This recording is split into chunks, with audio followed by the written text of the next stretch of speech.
in good health. Tom was doing a damn accurate imitation of a beach jellyfish. Sid fought a tear of her own, wiping the corner of an eye with the sleeve of her hoodie. She'd lost her dad to a heart attack when she was 14. Losing Tom Dempsey the same way would feel like having a 460 engine block dropped on her chest. "But after 6 weeks he'll be good as new, right?" Joe asked. Beth leaned closer as he tucked her under his arm. Lucas's eyes narrowed, but he otherwise remained stoic. Patty swiped away a tear, her voice cracking as she spoke. "I'm not sure good as new is in the cards, Joe, but he'll be with us, and that's enough." "Is there a chance he could?" Beth let the question trail off. The group exchanged glances, as if daring one another to say the word no one wanted to hear.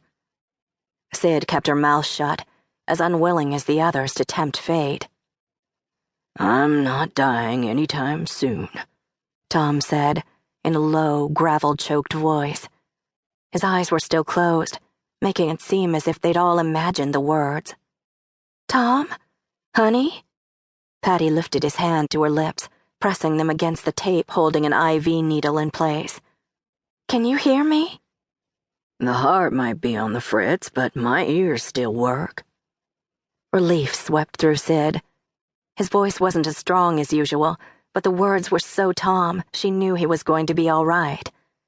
The patient opened first one eye, then the other, licked his lips, then motioned toward a cup sitting on the tray to his right. After sipping through the straw Patty lifted to his mouth, Tom dropped his head back. "Do I look half as bad as that look on your face says I do?" he asked. Patty laughed as a tear slid down her cheek, unheeded this time. "Don't you ever scare me like that again, Thomas Dempsey. I thought I was going to lose you." Sid nearly added a hear to Patty's words. The man needed to take better care of himself. That was all there was to it. Tom smiled, ran a finger along Patty's cheek, then shifted focus to his other visitors. "Now I know what it takes to get everyone in this family in the same room." He bounced a raised brow look between Joe and Lucas, then addressed the latter. "Thanks for coming all the way down here." "Not a problem," Lucas said, jaw tight with a smile that didn't reach his eyes. "Though you could have just asked. No need to get so dramatic." Noticing Sid in the back of the room, Tom asked her, "You think you could modify this bed to power me out of here?" Sid stepped up next to Lucas and tried to ignore how good he smelled. "Got my tools in the truck. We can have you doing 35 down the highway in no time." "Don't encourage him, Sid," Patty scolded.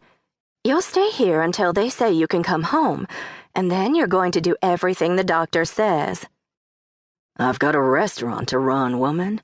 Sid wouldn't put it past the Dempsey patriarch to leap out of the bed and stomp back to the island, ass cheeks shining through the hospital gown all the way.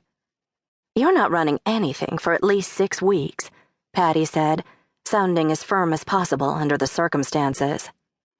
"Then tell me who's going to run the place. We can't close the doors. Not in July, for Christ's sake."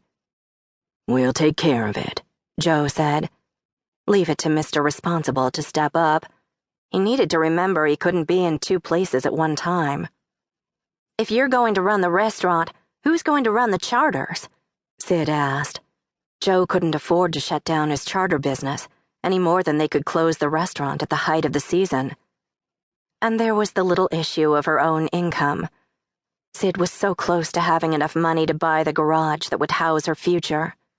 There had to be a way to make it all work.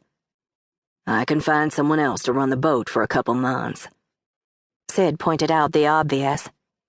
"Every fisherman capable of running that boat is already running his own, and you've got charters booked for the next 6 weeks. Patty interrupted before Joe could argue further. "You kids have businesses of your own.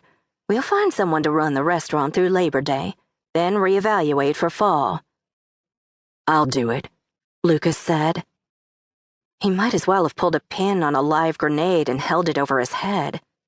Everyone fell silent, exaggerating the incessant chirping of the machines monitoring Tom's every heartbeat. "You'll what?"